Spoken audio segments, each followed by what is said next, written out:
What's up everyone, Elmi here. And so you guys been wanting me to do some more death battle reaction videos, and now I'm going to continue on with a highly requested one called Ryu versus Jin. So yeah, they're pitting the Wandering Warrior of Street Fighter versus the martial arts master from Tekken.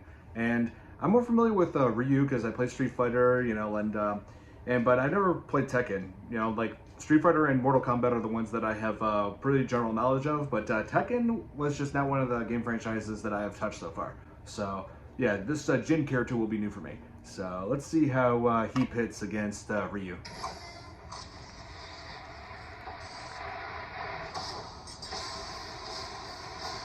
Everyone has different reasons for studying martial arts. For personal honor, to improve health, and for kicking the crap out of the other people. Like with Ryu, the Wandering World Warrior of Street Fighter.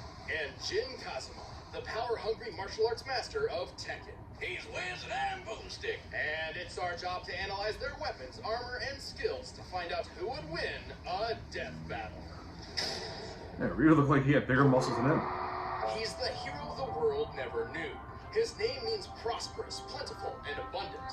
He is the Wandering Warrior. He is Ryu. That's a pretty epic introduction for a hobo. Orphaned at a young age, Ryu was adopted by the martial arts master Goken. Under Goken's training and beside his fellow student Ken Masters, Ryu was trained in the art of Ansatsuken, aka the Assassination Fist. This ancient fighting style was specifically designed for murder, which automatically makes it the best martial art ever. Well, Goken actually taught Ryu a slightly altered variant of the Ansatsuken. Inspired by karate, kenpo, and judo, Goken's version was a generally non-lethal one. Oh, lame. But the deadly side of the martial art lived on in Goken's brother, Akuma, who would ultimately prove to be Goken's downfall. One day, Ryu and Ken returned to their dojo to find their master dead. Yeah, kind of. Right. He got better later. But Ryu didn't know that, so he swore to wander the earth, perfecting his abilities until he could take down Akuma himself. With the Ansatsuken style, Ryu is a master at close-quarter combat. With such techniques as the Shoryuken uppercut and the flying hurricane kick, he can take down most foes in mere seconds. He's like a living helicopter of pain. But he can also use his ki as a weapon, firing a fireball of energy from his palms. Say it with me, Hadouken! Goken's version of the Ansatsuken also taught Ryu several defensive techniques, including the skill to parry most other attacks with precise timing. And with all these awesome powers of whooping ass, Ryu eventually made his way to the World Warrior Tournament. With his skills, Ryu quickly reached the top of the competition. For the title of World Warrior, he faced his toughest opponent yet, Sagat, who ended up beating the shit out of him. But Sagat was surprisingly a pretty good sport, so when he thought the fight was over, he offered Ryu a hand up. And in that moment, something dark swelled from within Ryu's consciousness.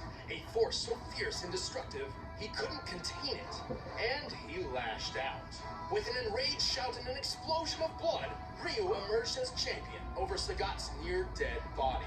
Ryu's dark side had been unleashed. This was the Satsui no Hana. A violent inner force so extreme, its name actually means surge of murderous intent. If I ever knowingly father a child, I know what I'm naming him. Under the influence of the Satsui no Hana, Ryu falls into an uncontrollable rage known as Evil Ryu, where his physical and spiritual power skyrockets. He can even teleport and use Akuma's favorite technique, the Shungoku Satsu, which literally translates to instant hell murder. Okay, shit, now I gotta have two kids that I care about. The Shungoku Satsu, or the Raging Demon, is a fatal move which attacks the very soul of its victims with the gravity of all their past sins. It'll make them die 1,000 deaths. But while the Satsui no Hado is a manifestation of Ryu's dark side, he has achieved balance with the light. This is called Mu no Ken, or the power of nothingness. Wait, that doesn't make any sense. What's he gonna do with nothing? By focusing on mental and spiritual refinement and detachment, Ryu has achieved the ultimate state of being. This begets a power strong enough to match and even surpass the Satsui no Hana. Oh yeah, that's how Goken survived Akuma's hell murder attack. And now Ryu's got the same power. Look at him go.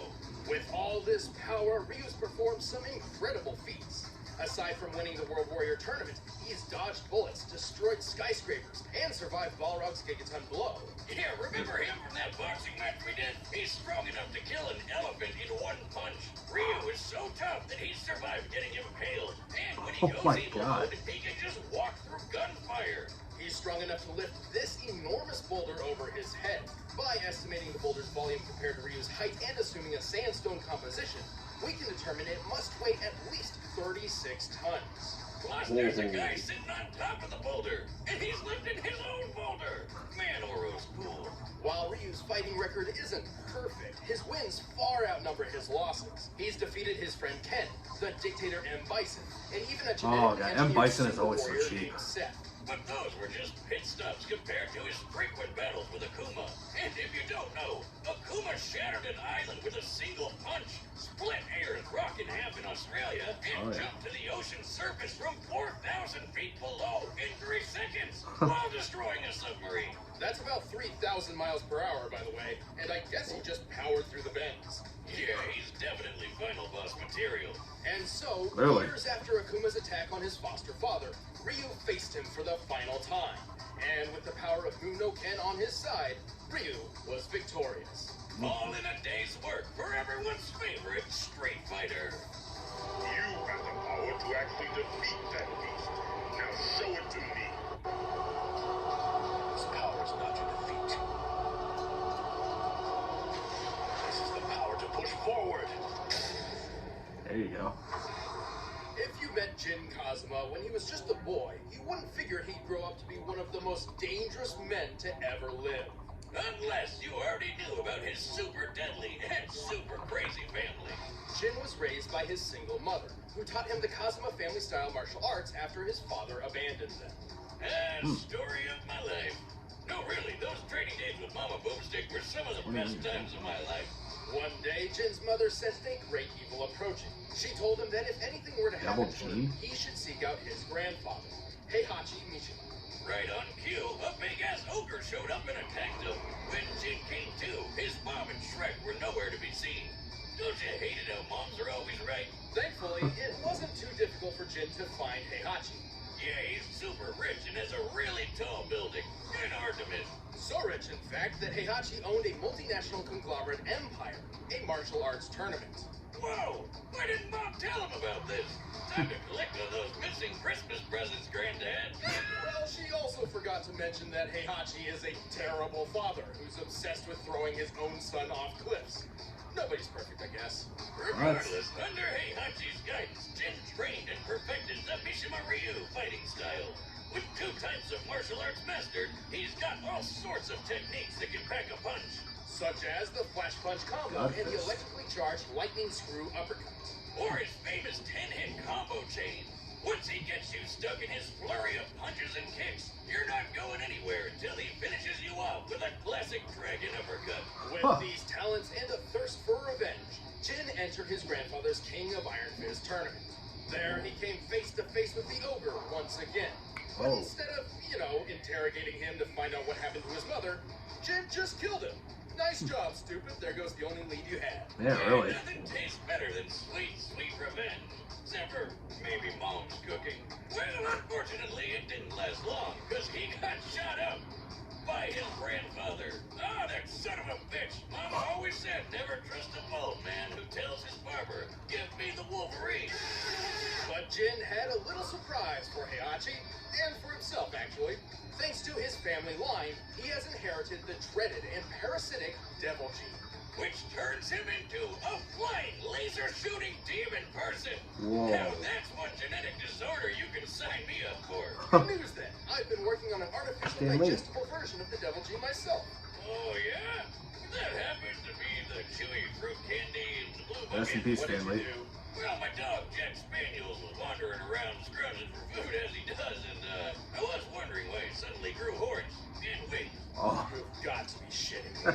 Anyway, compared to his base form, Devil Jin's strength, speed, and durability are better than ever. Devil Jin is strong enough to throw people dozens of feet and even smash them through walls. For this instance in particular, he's pushing Heihachi through the limestone wall of an Aztec pyramid. To do this, Jin must have struck the wall with force equal to at least 10 tons per square inch. Hell, Jin is stronger than this guy called Raven. That's some serious force there. Around this giant war robot named Nerdsy. When compared to real-life robots of similar size and accounting for additional weaponry and gear, this machine should weigh anywhere between 15 to 30 tons. Also, Jin is fast enough to dodge bullets and fly into orbit. And survive falling all the way back down, which puts his maximum flight speed over escape velocity. That's more than 25,000 miles per hour. He can even punch so fast he causes shock waves. That's right, Jin throws punches faster than the speed of sound. Might be never to give him a high five. Totally reasonable, considering his grandfather can catch bullets in his teeth from just 20 feet away. And surely Jin started World War III. Heihachi doesn't even have the devil gene. That's right. The devil gene traces back not to Heihachi, but to Jin's grandmother. Oh. Freaking right, Tigers. As a result, Heihachi's son Kazuya Who writes Tigers? Coco Bandicoot? Kazuya's powers are basically the same as Jin's, and he's shown just how far the devil form can go. He shot a blast powerful enough to erupt a volcano and survived a satellite laser straight out of Independence Day. This is the same laser that once shot the robotic soldier Gunjack. By measuring the blast radius and resulting devastation, the laser's firepower appears to equal 3.7 megatons of TNT.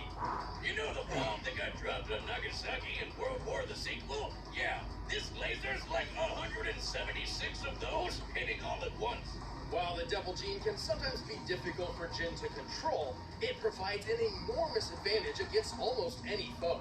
With it, he's won 3 of the 4 King of Iron Fist tournaments he's entered. He's defeated Heihachi, Kazuya, and even the supposed OG Devil Man himself, Azazel.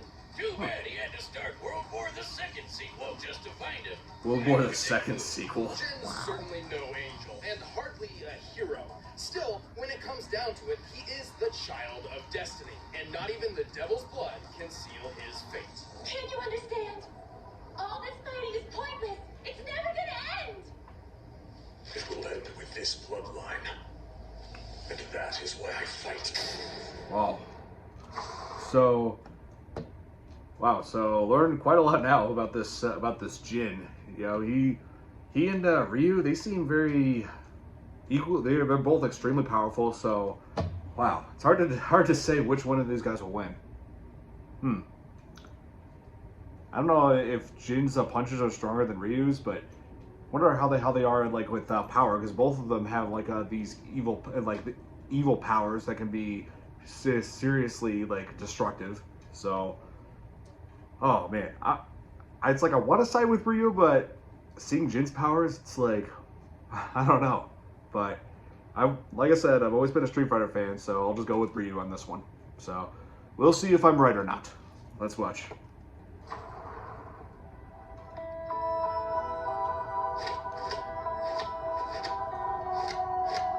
Just another day, Ryu. That's about to change. Oh, it's colorized now. Oh. There's no way to convince me. Talk is cheap. The answer lies in the heart of battle. Take him down, Ryu.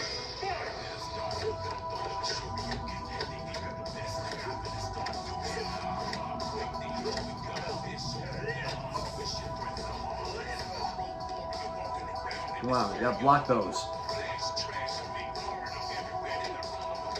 There you go.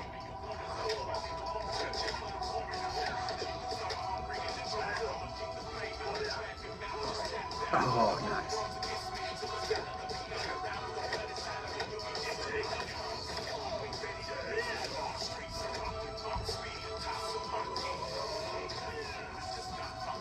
Come on, dodge out of the way. There you go.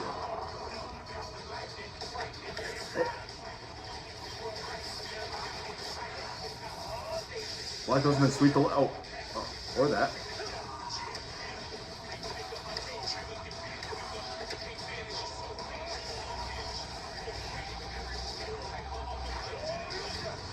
Sure you can.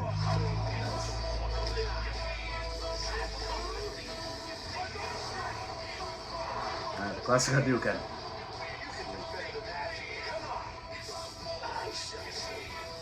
Oh! Time to switch to your ultimate form, Ryu. Now.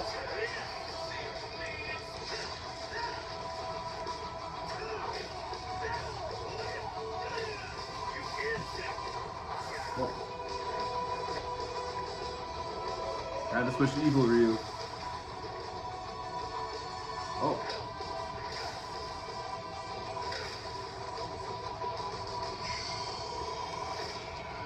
Ah, here we go.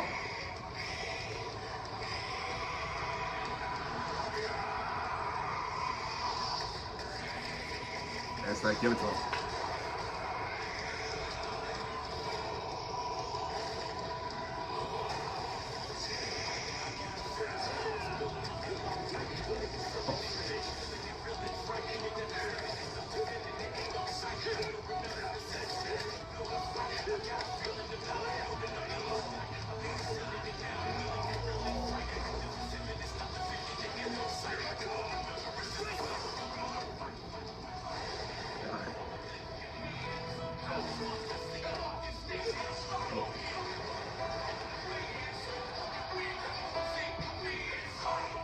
Oh, man, they're evenly matched now. But come on, Ryu, get up.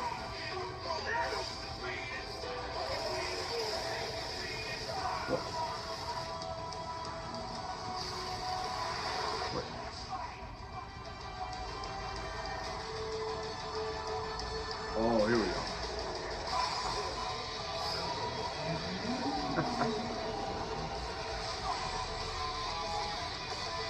Did that do it?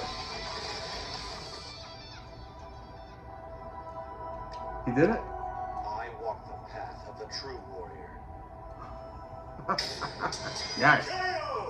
Oh, I get why it's called the power of nothingness now. There's nothing left in his chest. This one was a tricky match to decipher. Both Ryu and Jin had many displays of incredible feats, but very few truly showcased the upper limits of their power. We know that in their base forms, both could lift around 30 tons and move at supersonic speeds. Also, we know Ryu could maintain a much better level of control and discipline in Muno Ken than Jin in Devil Form. Yeah, hardcore Tekken fans know he had pretty good control over it in that Blood Vengeance movie, but it's pretty inconsistent with game canon. Even Tekken's creator has said it's not canon. Also, Jin's fall from orbit feat was impressive, but it is hard to quantify due to its presentation. Even if we assume we are to take it literally, a man of Jin's size landing at terminal velocity would equal around 18 tons of force. But to find their limits, we had to scale them to comparable characters. Scaling Jin to his father Kazuya was logical. Kazuya survived that 3.7 megaton laser blast, and it's clear it was necessary for him to be in devil form to do so. Kazuya's own laser blast was strong enough to help kick off a volcano's eruption, a feat which could require up to 100 megatons of TNT. But that's a very generous estimate, and its actual potency is likely much less. Since their power comes from the same place, and Jin's even defeated Kazuya before, it's safe to say Jin can do all this too. As for Ryu, we knew exactly who we had to scale him to. Let's talk about Akuma. First off, just to prove this scaling is reasonable, Ryu and Akuma share very similar abilities. Both were trained in the Otsutsuken fighting style, and both possessed the Satsui no Hana. They fought each other several times, and when the story was all said and done, Ryu emerged ultimately victorious based on his skill alone. Now that that's out of the way, let's watch Akuma punch an island to death. With a single strike, Akuma managed to break apart an entire island so thoroughly that Ryu, who was on the island, was left floating helplessly in nearly clear water. Assuming the island is somewhat circular, we've estimated the volume and deduced that in order to fragment the island like this, Akuma's punch must have been over 400 megatons of TNT. That's more than 4 times stronger than anything a Devil Gene has pulled off. And Ryu takes blows from this guy all the time. Sure, Ryu wasn't getting hit with 400 megatons every time Akuma landed a punch, but the most a Devil Gene carrier has ever survived amounts to less than 1% in comparison. Even if Jin could survive a strike as strong as Kazuya's volcano feat, it still pales in comparison. The fact that Ryu survived being on the island as it was blown apart helps justify this scaling too. Well, Jin still takes the speed advantage with that flight into orbit, but it doesn't mean much when the difference of power and toughness is this massive. When it came down to it, Ryu's strength, durability, and control were just too far out of Jin's reach. Wait, Wiz, we forgot a feat. You remember that Gunjack robot? A later model of Jack once destroyed a meteor. Couldn't we just scale Jin to that? Well, it's unsupported by canon material, but even if we did, guess who destroyed an even bigger meteor? Akuma. Yeah. Damn. Well, chin up, everybody. Ryu's taking care of business. The winner is Ryu. Nice. So I was right. Ryu was stronger than Jin. I mean, it's like, even though Jin does have unique abilities, I mean, it's like, you know, they clearly they weren't enough to match Ryu. Oh man, yeah, like Ryu is one of my favorite fighters in video game history, and oh man, I'm like, there was another one that the person that he fought, I believe it was Scorpion. So it's like, oh man, if I were to react to Ryu versus Scorpion, it's like I don't know who to root for. Both of them are my favorite fighters. Especially like Scorpion is my favorite fighter from Mortal Kombat. Ryu is my favorite fighter from Street Fighter. It's like I feel conflicted here. But yeah, soon I'll definitely react to that one as well. Yeah, let me know in the comments what Death Battle you think I should react to next. So hope you guys enjoyed my reaction to Ryu vs. Jin, Death Battle. Hit the like button if you did, share with your friends, subscribe to my channel for more content, and if you have any suggestions for what I should check out in the future, just let me know in the comments below. See you in the next video. Bye!